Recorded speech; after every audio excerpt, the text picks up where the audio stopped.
ಸಬ್ಬಸ್ಗಿ ಪಲ್ಯ ಹೇಗೆ ಮಾಡೋದು ನೋಡ್ಕೊಂಡು ಬರೋಣ ಬನ್ರಿ.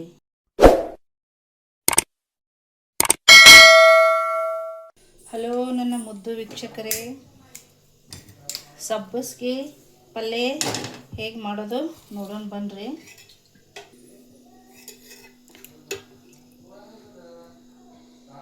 ಎಣ್ಣೆ ಹಾಕೋಣ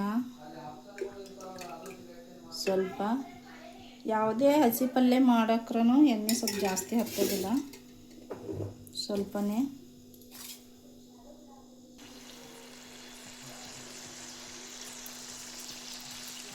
ಬೆಳ್ಳುಳ್ಳಿ ಸ್ವಲ್ಪ ಬೆಳ್ಳುಳ್ಳಿ ಹಾಕ್ತೀನಿ ನಾನು. ಹಸಿಮೆಣಸಿನ್ಕಾಯಿ,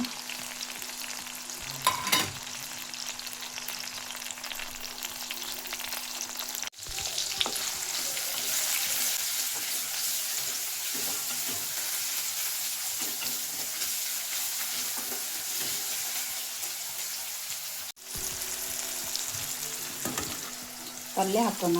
ಈಗ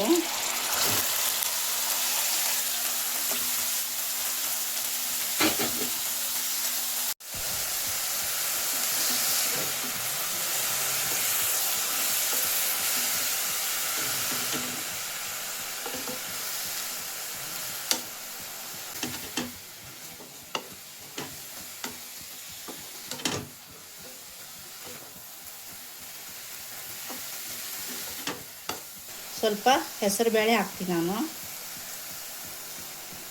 ಇದರಲ್ಲಿ ಹೆಸರು ಕಾಳು ಹಾಕ್ಬೋದು, ಈ ಹೆಸರು ಬೇಳೆನ ಹಾಕ್ಬೋದು. ನಿಮಗೆ ಯಾವುದು ಇಷ್ಟ ಅದು ಹಾಕ್ಕೊಳ್ಳಿ.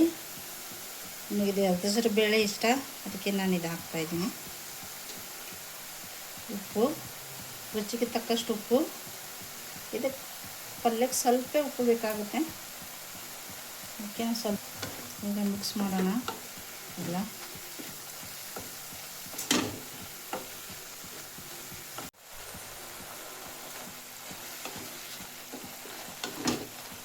ಇದು ಪಲ್ಯ ಉಪ್ಪು ಹಾಕಿದ ನಂತರ ಸ್ವಲ್ಪ ನೀರು ಬಿಡುತ್ತೆ. ನೀವು ಇದು ನೀರೆಲ್ಲ ಆಡ್ಸೋತನ ಸ್ವಲ್ಪ ಪಲ್ಯ ಅಳಗಾಡಿಸ್ತಾ ಇರಬೇಕು. ಇದಕ್ಕೆ ನೀರು ಹಾಕೋದೇನು ಅವಶ್ಯಕತೆ ಇಲ್ಲ.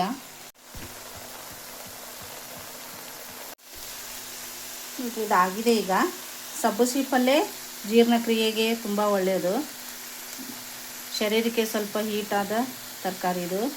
ಆದಷ್ಟು ಹಸಿರು ಪಲ್ಯವನ್ನು ತಿಂತಾಯಿರ್ರಿ.